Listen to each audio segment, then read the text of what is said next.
Assalamualaikum warahmatullahi wabarakatuh. Hai semuanya, perkenalkan nama saya Aprilia Mutia Nursyada dengan NPM 202101500438 dari kelas R7F dari Universitas Indraprastha PGRI. Pada kesempatan kali ini, saya akan menyampaikan beberapa informasi yang membahas tentang konseling kesehatan, yaitu konseling kesehatan di sekolah dengan topik pembahasan kesehatan reproduksi remaja perempuan yang akan saya tampilkan dalam bentuk poster.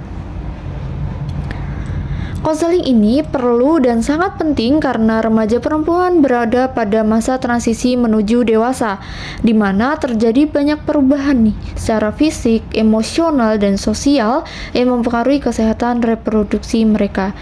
Jadi, kesehatan reproduksi itu apa sih? Jadi, kesehatan reproduksi itu dapat diartikan sebagai di mana kondisi sehat secara fisik, mental, dan sosial yang berkaitan dengan sistem reproduksi, fungsi reproduksi, dan proses reproduksi yang baik untuk menjalin proses reproduksi secara sehat. Remaja ini pasti mengalami yang namanya masa pubertas, yang dapat diartikan sebagai masa peralihan dari anak-anak menjadi dewasa secara seksual yang ditandai dengan perubahan fisik dan emosional. Secara perubahan fisik, salah satunya adalah menstruasi, di mana dapat diartikan sebagai pelepasan lapisan dinding rahim yang keluar melalui vagina, dan ini tuh dialami setiap bulan. Dan hal ini merupakan tanda bahwa tubuh seorang wanita siap untuk reproduksi. Di sini ada fakta reproduksi wanita. Kesehatan reproduksi perlu untuk dipahami oleh pria ataupun wanita. Jikalau dibandingkan dengan pria, wanita ini lebih rentan terkena infeksi penyakit seksual yang menyerang sistem reproduksinya, dikarenakan bagian reproduksi pada wanita ini memiliki kondisi dan bentuk fluid serta kelenjar yang sangat sensitif. Dalam pembahasan ini, lebih ditekankan kepada remaja perempuan dikarenakan mereka juga menghadapi tanggung jawab dan risiko yang lebih besar terkait dengan aspek reproduksinya, baik itu secara biologis, sosial, maupun psikologis. Dan di sini, saya akan mengulas alasan mengapa sih kesehatan reproduksi itu sering menjadi fokus utama bagi remaja perempuan. Yang pertama itu karena adanya perubahan akan biologis yang kompleks, di mana remaja perempuan ini akan mengalami perubahan fisik dan hormonalnya yang lebih spesifik selama masa pubertasnya. Misalnya kayak menstruasi, terus perubahan-perubahan dalam tubuhnya. Nah, dari situ membutuhkan pemahaman yang lebih mendalam untuk membantu mereka menghadapi perubahan tersebut dengan sehat, dan remaja akan lebih percaya diri dengan keadaan ataupun perubahan yang ada tersebut. Kemudian yang kedua adanya penyakit menular seksual atau PMS. Walaupun penyakit menular seksual dapat menyerang siapa saja, namun remaja perempuan ini memiliki risiko yang lebih besar mengalami komplikasi serius akibat PMS, seperti penyakit radang panggul. Jadi organ reproduksi perempuan juga lebih rentan terhadap infeksi karena struktur biologisnya. Kemudian ketiga ada beban sosial dan budaya. Dalam banyak budaya, perempuan ini seringkali menghadapi tekanan sosial terkait dengan peran reproduksi mereka. Misalnya kayak perempuan diharapkan harus menjaga kesucian atau keperawanan, sementara di sisi lain pendidikan kesehatan reproduksi seringkali dianggap tabu, kayak diabaikan gitu. Hal ini tuh menyebabkan kurangnya akses perempuan terhadap informasi yang benar. Kemudian yang terakhir ada dampak psikologis dan emosional, di mana remaja perempuan ini seringkali lebih rentan terhadap dampak emosional dari isu-isu terkait dengan kesehatan reproduksi seperti kayak rasa malu, cemas, dan bingung ketika menghadapi perubahan dalam tubuh atau pengalaman seksual. Dengan konseling yang tepat, mungkin dapat membantu mereka memahami dan mengelola emosi ini dengan baik.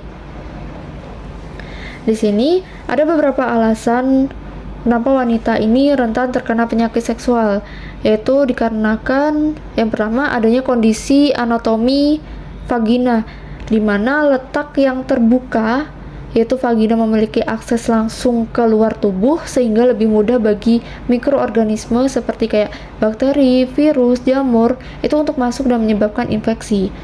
Kemudian uretra yang pendek, di mana uretra dari perempuan itu lebih cenderung pendek dibanding laki-laki sehingga risiko infeksi saluran kemih atau ISK ini lebih tinggi karena bakteri dari luar itu dapat dengan mudah untuk mencapai kandung kemih. Kemudian yang kedua, lebih mudah infeksi karena organ reproduksi perempuan ini lebih rentan terhadap infeksi karena tadi yaitu struktur anatomi dan lingkungan biologisnya, yaitu letak vagina yang terbuka dan dekat dengan saluran kemih serta anus ini memudahkan bakteri atau mikroorganisme berpindah dan menyebabkan infeksi. Selain itu, lingkungan vagina yang lembab dan hangat itu dapat menciptakan kondisi ideal untuk pertumbuhan bakteri, jamur, ataupun virus. Kemudian keseimbangan flora normal yang dimana berperan menjaga pH vagina itu bisa tidak seimbang, misalnya kayak penggunaan antibiotik, kebersihan yang buruk, atau perubahan hormonal itu dapat meningkatkan risiko adanya infeksi. Kemudian yang ketiga, mengalami menstruasi, di mana menstruasi ini dapat juga meningkatkan kerentanannya terhadap penyakit reproduksi pada perempuan karena beberapa faktor yang berkait dengan perubahan fisiologisnya dan kebersihannya sepanjang periode menstruasi tersebut. Saat menstruasi, tubuh mengalami perubahan hormon yang mempengaruhi sistem reproduksi. Darah yang keluar bisa menjadi sebuah media bagi bakteri ataupun virus untuk berkembang. Nah, selain itu, selama menstruasi, serviks sedikit terbuka dan dapat mempermudah mikroorganisme masuk ke dalam rahim atau saluran reproduksi bagian atas, sehingga menyebabkan terjadinya infeksi. Nah, proses ini juga sering diiringi dengan kebersihan yang kurang optimal, di mana penggunaan pembalut atau tampon yang tidak diganti secara teratur. Nah, dari hal itulah bisa menyebabkan iritasi ataupun infeksi juga. Kemudian yang keempat, adanya kebersihan yang rumit. Hal ini karena kebersihan yang tidak tepat atau sering mengabaikan terkait dengan kebersihan ataupun penggunaan produk kebersihan tidak sesuai itu dapat meningkatkan adanya risiko infeksi. Misalnya kayak tidak mengganti pembalut selama rentan waktu 5 jam sekali. Nah, itulah dianggap suatu hal yang rumit atau ribet karena harus bolak-balik ganti. Oleh karena itu, menjaga kebersihan area genital dengan benar sangat penting untuk menjaga penyakit seksual. Dengan itulah, bisa disimpulkan bahwa kebersihan seorang wanita itu terbilang rumit. Kemudian yang kelima, ada rentan komplikasi. Remaja perempuan ini memiliki reproduksi yang seringkali rentan komplikasi karena tubuh mereka itu masih dalam tahap perkembangan fisik dan hormon yang belum sepenuhnya matang. Nah, organisasi reproduksi mereka seperti kayak rahim, ovarium, nah itu belum sepenuhnya siap. Selain itu, siklus menstruasi yang tidak teratur atau ketidakseimbangan hormon pada usia remaja itu juga dapat menyebabkan masalah kesuburan. Nah, dari faktor psikologis dan sosial juga ikut mempengaruhi loh ternyata, dikarenakan remaja mungkin merasa tidak siap secara mental atau emosional untuk menghadapi perubahan yang signifikan pada tubuhnya dan dapat memperburuk kondisi fisik dan psikologis mereka. Yang keempat dan terakhir ada salah konsumsi obat. Hal ini tuh dapat mempengaruhi dikarenakan ketika salah konsumsi obat itu dapat menyebabkan perempuan lebih rentan karena penyakit reproduksi. Dan ada beberapa alasan.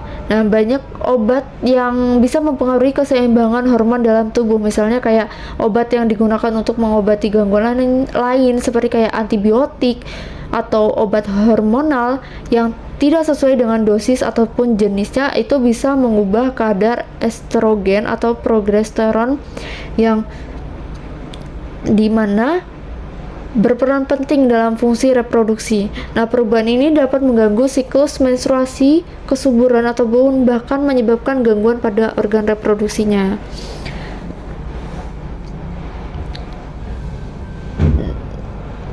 dengan penggunaan obat yang tidak tepat, ini bisa memperburuk kondisi medis yang sudah ada seperti kayak infeksi saluran kemih dan sebagainya, yang jika tidak ditangani dengan benar itu dapat memperburuk risiko penyakit reproduksi dan semakin memperburuk penyakit tersebut gitu. Kemudian di sini ada beberapa permasalahan kesehatan reproduksi pada remaja, yaitu ada yang namanya penyakit endometriosis, yaitu masalah kesehatan pada rahim, di mana jaringan yang mirip dengan lapisan dalam rahim dan ternyata tumbuh di luar rahim.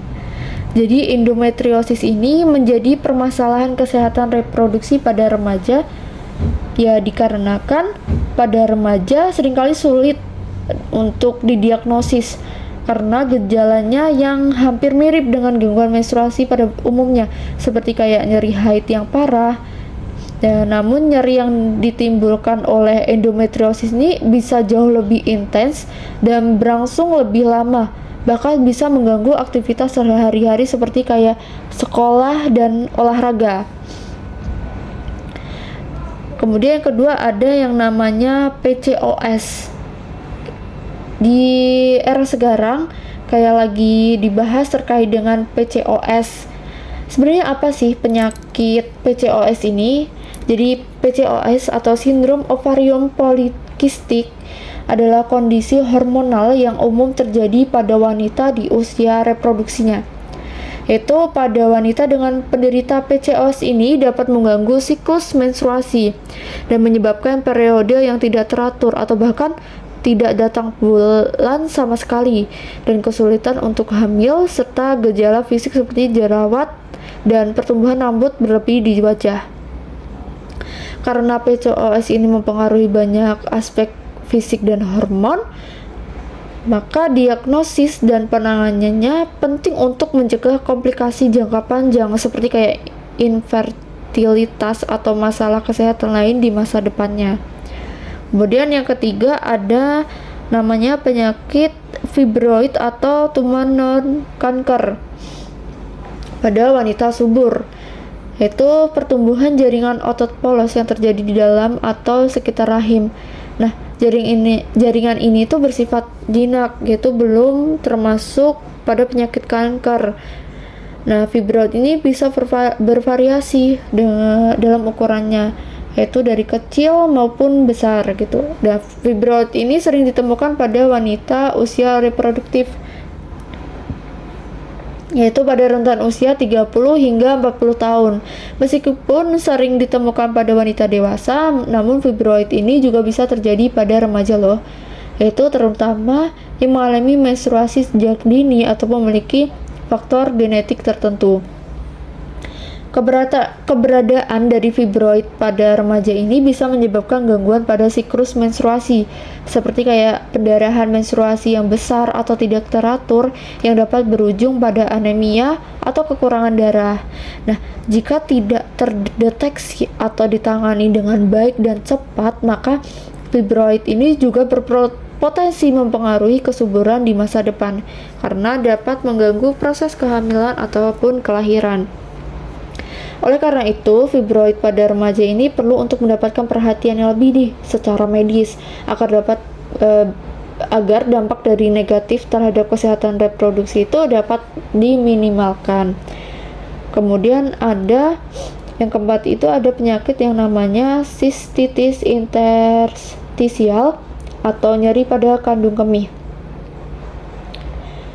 di mana kondisi yang menyebabkan rasa sakit, sering buang air kecil, dan ketidaknyamanan pada kandung kemih.